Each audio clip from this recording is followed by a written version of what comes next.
Order! Order! You are an incorrigible delinquent at times.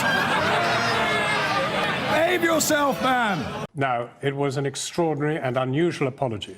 Last night, Darren Woods, the chief executive of Exxon Mobil, said his company was, quote, deeply apologetic about comments broadcast on this program last night, in which one of the company's top Washington lobbyists revealed his efforts to water down a new law to tackle carbon emissions. The lobbyist, Keith McCoy, was captured on camera by Greenpeace UK, and his comments set off a storm of negative coverage in the United States. Tonight, we have more, this time about Exxon Mobil's use of controversial toxic forever chemicals, gas and plastics. Our chief correspondent, Alex Thompson, has this exclusive report. Last night, a senior Exxon Mobil lobbyist, covertly recorded by Greenpeace UK, revealed how he reels in senators like fish to do the company's bidding. How Exxon continues to fight climate science, even as Joe Biden tries to get groundbreaking climate laws through Congress. Tonight, that lobbyist, Keith McCoy, says he's deeply embarrassed by his comments. There's no excuse for what I said or how I said it. I apologize to all my colleagues. The initial response from Exxon was to attack Greenpeace and deny these disclosures reflect its strategy. Then, late last night, ExxonMobil suddenly and unusually apologized. CEO Darren Woods writing, "We condemn the statements and are deeply apologetic for them, including comments regarding interactions with elected officials. We're shocked by these interviews." Tonight, more major revelations. First, America's biggest oil company secretly uses what are known as forever chemicals. They're used by industry in everything from non-stick pans through waterproof clothing to cosmetics, even though safer alternatives now exist. Per- and polyfluoroalkyl substances, PFAS, linked by independent research to cancer, hormone disruption, weakened immunity, and they're called forever chemicals because they stay in the environment forever. We manufacture PFAS, the chemical. We use it in our firefighting equipment. A dramatic disclosure that the company uses forever chemicals, so toxic they've become the stuff of Hollywood. How many did you lose? 190. 190 cows. You tell me nothing's wrong here. The film Dark Waters, the true story of a town contaminated by these forever chemicals. But forget Hollywood. Just this week, the US president addressed the scourge of forever chemical pollution across America. We're also going to surge federal resources to help address the forever chemicals, not just here, but all across America. You know, there's no cleaning it up. So, I mean, So this is Keith McCoy, a senior ExxonMobil lobbyist on Capitol Hill, being covertly recorded by Greenpeace UK, who suddenly realized he's just made a dramatic claim. Do people know that Exxon makes that chemical at all? No one Nope. knows. Nope. So Nobody. Yesterday, ExxonMobil flatly denied actually making forever chemicals. Today they clarified, saying they do use forever chemicals in some of their products. You've managed to lobby successfully on that while keeping it completely. The good thing is that the debate isn't who makes it. There isn't the debate right now about who manufactures it, thankfully. That's because ExxonMobil covertly killed the debate in Congress. How? Well, first they saw approaching danger, a Congress about to pass laws on forever chemicals. And we're like, holy crap, this is legislation. This is a chemical that we manufacture. This is a chemical that we use. If word got out that ExxonMobil manufactured those chemicals, it's a talking point. Yeah. You know, it becomes the ExxonMobil chemical. Then all of a sudden, they start talking about how this is an ExxonMobil chemical and ExxonMobil is poisoning our waterways. The debate's pretty much over. So that public scrutiny had to be stopped fast. They needed someone to stamp it out. So send in the faceless trade body. Cue the powerful American Petroleum Institute, the API. So API goes up to the Hill as API with coalitions. It's just associations, no companies.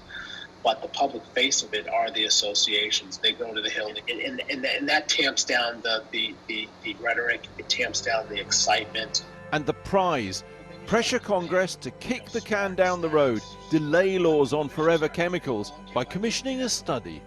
Lo and behold, we got a study, we got it passed, and that completely lowered the temperature. There's been very little talk about PFAS. Take risks. The API told Channel 4 News they're out front and transparent about where the oil and gas industry stands on policy issues. And it's not only toxic chemicals legislation that needs to be delayed for Exxon, there's also United States foreign policy. It's 2014. Russia invades eastern Ukraine. In the corridors of power on Capitol Hill, senators demand sanctions on Moscow. The company's CEO at the time was proud of Exxon's personal relationships with President Putin. He understands that I'm a businessman, and I've invested a lot of money, our company has invested a lot of money in Russia very successfully. But he didn't disclose that Exxon had mounted its own intervention into America's democratic process. Sanctions had to be confronted. No member of Congress wanted to oppose that. Yeah. So we had to step in front of that and explain to them how that was hurting U.S. businesses. Yeah. So we had a friend who happened to be chair of a very powerful committee who was able to step in front of this, what we call the runaway train, Yeah. and was able to use a political maneuver to slow it down. And guess what? It worked. The bill passed, but it didn't hurt some of our operations, which was key. Exxon admitted to Channel 4 News that it did intervene covertly in Congress over Russian sanctions. It said to inform policymakers on potential unintended consequences sanctions can have on US businesses. Natural gas, powering our lives while reducing emissions by up to 60%. But ExxonMobil doesn't always operate under the radar. Sometimes they're totally upfront about being at odds with science.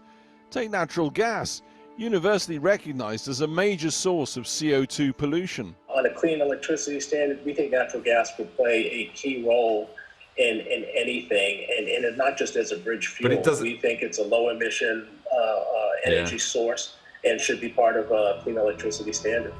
The oil giant's own plans, leaked last year, show a $210 billion investment, pushing the company's yearly emissions up by 17% by 2025. ExxonMobil told us natural gas reduces global emissions because it's cleaner than coal. And then there's plastics. In some parts of the ocean, it's estimated that there are now over 1 million pieces of plastic for every square mile. As the world wakes up to the dangers of global plastic pollution, ExxonMobil sees a different world. Absolutely. Plastics, every aspect of plastics is a huge business. It is going to grow. Plastics are the future. Faced with possible bans on plastic products, the strategy is to sow doubt, delay, and deflection. We will do with plastics what we did with the climate crisis. It's just like on climate change, right? So when climate change came, is here, when it started, you start to have conversations to say, well, you can't completely change the electric grid from coal and gas into wind, and here's why. It's the same conversation. You can't ban plastics because here's why. Exxon, again, unapologetic on this, telling us plastics provide significant sustainability benefits versus other materials. Once upon a time, ExxonMobil's strategy was openly to sow doubt about humans causing climate change. Proponents of the global warming theory say that higher levels of greenhouse gases, especially CO2, are causing world temperatures to rise and that burning fossil fuels is the reason. But scientific evidence remains inconclusive as to whether human activities affect the global climate. Today has much really changed. Keith McCoy sums up President Biden's fight against the climate crisis in a one-word insult: So, Biden administration, if you're looking to reduce greenhouse gas emissions by 50 gigatons, that's insane. Sometimes public, mostly private. Keith McCoy says ExxonMobil's strategy is all about doing anything, everything, so it can go on doing one thing, pumping oil and gas to make money. Alex Thompson reporting. Well, we're joined now from Massachusetts by Dr. Jeffrey Supran, who's Director of Climate Accountability at Harvard University and the author of a paper examining the public and private communications from ExxonMobil over the span of 40 years, and from Edinburgh by Dr. Kerry Dinsmore, who's a chemical pollution expert at FIDRA, a charity working to reduce plastic waste and chemical pollution in the environment. Thanks very much to both of you for coming on the programme. Dr. Dinsmore, if I could start with you. Tell us about these ghastly PFAS. What do they do? Where can we find them? How damaging are they to us? I mean, the first thing to understand about these is that they are in so many everyday products. You know, this goes well beyond it being, you know, one company issue. You know, they're found in firefighting foams, but also a wide range of industrial processes and many, many different consumer products that we all use and that are around us every single day. So there's stain resistance on our clothing, on our carpets, on our sofas. They're ingredients that are added to cosmetics and personal care products. And the one that we at FIDRA are particularly interested in at the minute is that they're used in food packaging. And not just the, it's not so much the plastic packaging, it's the cardboard and the paper packaging. And we found very high concentrations of PFAS in some of these sort of compostable molded fiber boxes that are now, you know, seen as this environmentally friendly alternative. And you know, that's really unacceptable at the minute, because people they're making an effort and they are trying to do the right thing and to, you know, improve their environmental footprint. But actually what's happening is that they're switching from plastic to PFAS. So there's a really urgent need to deal with that. Right. Let me just interrupt you there for a second. That's really interesting, isn't it? So tell me very clearly whether you think these things are indispensable or whether there are viable alternatives to PFAS, to forever chemicals. There's definitely viable alternatives to the vast majority of these. So they can be used in things like medical equipment or protective clothing. And, you know, in those circumstances, until there is an alternative, that's going to be hard to fix. But, you know, half of cosmetics, say, use PFAS. That means that a whole range of them are being produced without it. So there's no reason everybody else can't. Denmark actually they banned the use of PFAS in food packaging in 2019, and supermarkets have been, you know, supplying goods without them since 2015. So we know that there are alternatives out there. We know that they don't have to be used for the vast majority of uses. Okay. And that's what we really need to start working on, is picking off those ones that are not essential. Dr. Supran, let me turn to you. I mean, not just talking about forever chemicals, but also ExxonMobil's whole strategy when it comes to information and misinformation. You've studied this over 40 years, right? 40 years of ExxonMobil's history. What have you found and how did you find it? Yeah, unfortunately for researchers like me, none of this is very surprising. That's because our research and the research of our colleagues has shown time and again that big oil is the new big tobacco. What I mean by that is these industries that produce products that cause harm always tend to fall back on the same tobacco industry playbook. First, they learn about the harms of their products, then they scheme, then they deny the science, and then they delay action. So it's really unsurprising here that we see Exxon applying that same strategy now to forever chemicals. And what you found in your study, correct me if I'm wrong, is that they were telling their own bosses one thing about the science and then the public something rather different. Yeah, that's right. We did the first computation analysis of how Exxon has used language to subtly but systematically shape the way the public thinks and talks about problems like climate change. We found, for example, that in public, they overly fixate on consumer energy demand rather than on the fossil fuels they supply. And this has the effect of shifting responsibility for climate change away from companies and onto their consumers.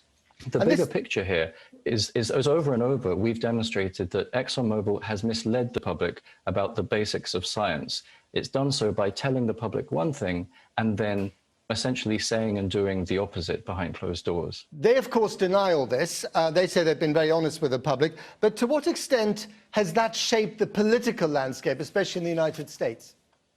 Briefly. Yeah, I think one of the really important reminders from your investigation is that Exxon doesn't just work in isolation. It is rather one cog in a well-oiled, well-funded climate denial and delay machine. And you saw in your investigation how you have this labyrinth of companies and foundations and trade associations all feeding into this echo chamber of media and politicians. And over the last 15 years or so, the fossil fuel industry has spent about $2 billion lobbying Congress against climate change legislation. And unfortunately, they've been incredibly successful. OK, we've got to leave it there, I'm afraid. Dr. Supran, Dr. Dinsmore, thank you very much indeed to both of you. Well, our Washington correspondent, Siobhan Kennedy, caught up with the leading Democrat Congresswoman, Alexandria Ocasio-Cortez, earlier today and began by asking her for her reaction to our ExxonMobil revelations. That they have access to influential members of Congress who then take these conversations that they have with corporate lobbyists and then try to package them as bipartisan or objective it's shameful. You know, it's shameful. And I think that it brings a lot of shame to our work as public servants. What is also, I think, particularly explosive about this is that a lot of people believe and already have an idea that there is this dark underbelly. There is an understanding that there is a dark underbelly of Washington that works this way. Rarely do we see it exposed in real time of current legislation right before us in Congress. We usually discover all of this years afterwards, and to see it admitted to right now as there is a reconciliation bill and a bipartisan infrastructure bill before the House that deeply undersells on climate and deeply fails in meeting the scale of the crisis. And to know that this isn't just about people trying to strike a deal, but that there is direct access that ExxonMobil is bragging about to potential clients and their ability to do this is, I think it's explosive, and it says everything right there. This idea that he has weekly check-ins with Senator Manchin, I mean, how does that make you feel? That is the problem, is that people don't think that their elected officials serve them first and answer to them first. There is a widespread crisis of confidence and crisis of faith in our institutions because they think that the majority of elected officials answer to corporate lobbyists first and their constituents second. And that is not a democracy. That is, call it whatever you want. It's aristocracy, oligopoly, it's all of these things. Were you surprised, as you mentioned there, that it was actually going on in real time as this critical legislation is attempted to be passed with COP26 coming up? That on the one hand you have companies like Exxon talking all about renewables and green and the future and working towards that, and then on the other you see the raw truth of how they view it. I mean, here's the thing, money talks, and there's a business here that is just as forceful as the businesses on Wall Street, and the currency of the business here is access. There are parts of it that are personally shocking because when you don't operate that way, you think to yourself, how could anybody in the similar position do this? I don't have a one-on-one weekly check-in with almost anybody except my own staff. And to have a standing commitment, not even to an industry, but to a specific corporation is, I mean, how many other one-on-one check-ins are there? And then if your staff is consumed with that, how much of your time is being separated between one-on-one check-ins with corporate lobbyists and casework, taking calls, and answering your constituent needs, hosting town halls, the actual true work of democracy? What does it say about the chances of Joe Biden getting through any meaningful change reaching those targets he wants to reach by 2030 and 2050? Well, I think what makes conversations like these important, especially when they are exposed in real time, is that it changes the political dynamics in real time as well. And so when dark is brought to light in the moment that they are trying to exert influence, when that is exposed in real time, it potentially influences the dynamics of the situation. And this is one of the big things that I have been arguing, because this is not just about climate change, this is also about democracy and voting rights. And right now, there has been stalwart opposition among some of these very senators named by Exxon into passing the For the People Act. And for a very long time, people were trying to figure out why it was that this opposition was happening. And I have been saying that the opposition is not to voting rights. The opposition is to the fact that this is legislation that takes on corporate lobbying and dark money. And there's a lot of people that rely on that mode of operating here. What do you think needs to happen now, having seen that, having seen the extent of what companies like Exxon are trying to finagle behind the scenes? This is serious, because this is talking about whether our basic democratic rights can be purchased. And if our rights can be purchased, our democracy can be purchased, and if democracy is purchased, it is dismantled. Now, in yet more evidence of the impact of climate change, it is feared that hundreds of sudden deaths in Canada may have been caused by the record heat wave there, which has seen temperatures soaring to unprecedented highs. Local officials say that they've never seen anything like it, as temperatures in parts of Western Canada and the United States climb to almost 50 degrees Celsius. Anya Pop has more. After recording Canada's hottest temperature on record for 3 days in a row, Lytton in British Columbia is on fire. It's not known if all 250 residents were able to heed the mayor's call to evacuate in a fire which he described as engulfing the village in 15 minutes. Across British Columbia, an unprecedented heat wave has brought misery to an area more used to rain and snow. At least 486 sudden deaths were reported over the last 5 days, an increase of almost 200% compared to normal years. Anya, it is a head shaker. I've been in the business 50 years. I've never seen anything like this. I mean, this is the country that where winter occurs, the second coldest in the world. And we didn't break the record by 1/10 of a degree. Oh, that's what you often do. But we broke it by 4 or 5 degrees, and it stood for 83 years. We have broken 400 temperature records in 5 days. We just can't keep track of them. In some parts of the province, the heat wave has started to show signs of abating. Officials there under no illusion of the long-term gravity of the situation. The big lesson coming out of the past number of days is that the climate crisis is not a fiction, it is absolutely real. And if you look, I've had a briefing from the Wildfire Service yesterday and again today. The entire west coast of North America, from Baja to Alaska, is red hot and awaiting what could be another catastrophic fire season just ahead of us. Even when this immediate crisis ends, scientists warn that these extreme weather events exacerbated by climate change are no longer an exception, but the norm.